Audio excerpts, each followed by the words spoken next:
घीकुआरी एक औषधीय गछ जो गछरे प्रचुर मात्रा विटामिन और मिनरल्स भरपूर हो रही है। वर्तमान समय घीकुआरी बजार चाहिदा बहुत अधिक कारण एथिरु आयुर्वेदिक औषध एलोपैथी औषध ठू आरंभ करी हर्बाल कॉस्मेटिक्स और पानीय भाव में जूस इत्यादि प्रस्तुत हो पारुछि।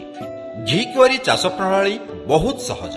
यह जेकोसी किसमर जमी चाष करे किंतु चाष उद्दिष्ट जमी निहाती भाव में गड़ाणिया होइथिबा दरकार नचेत चाष जमी को चाष करी लगाइबा पूर्व खेत को गड़ाणिया करबा दरकार जेपरि गछमूल पानी जमी न रहे।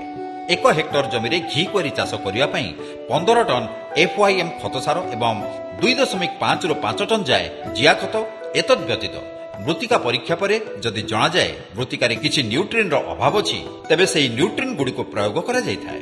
ता छड़ा 120 60 60 अनुपात रे नाइट्रोजन फॉस्फोरस और पोटाश सार आवश्यकता 1 हेक्टर जमी पई पड़िथाय। एगुडीकर प्रयोग पर जमी को 2 ରୁ 3 गार गभीर चाष हल द्वारा किंबा ट्रैक्टर द्वारा करबा उचित। एही चाष साधारणतः खरा दिन होइथाय। हल करिया परे चाष जमी को गड़ाणिया करी हुड़ा टेकिबा दरकार और सेही हुड़ारे घीकुआरी लगाइबा दरकार। हुड़ार उच्चता 30 सेंटीमीटर तथा हुड़ारू हुड़ा और गछरू गछ व्यवधान 45 सेंटीमीटर रहिबा उचित। एही चाष पई कोनोसी कीटनाशक बा केमिकल्स रो आवश्यकता पड़ी न थाए।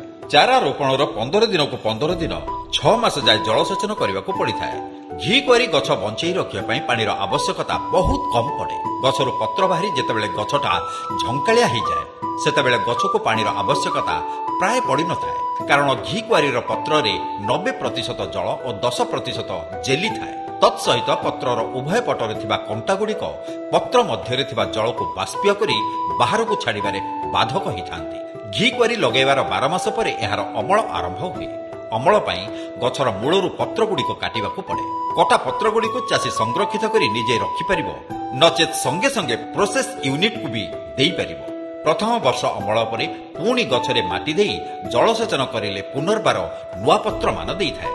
एई पत्र पुणी द्वितीय वर्ष रे काटी बाजार रे बिक्री करबाकू पड़े। एई भली भाबरे गोटिए गछरू 5 वर्ष जाय घीकुआरी अमल होइथाय।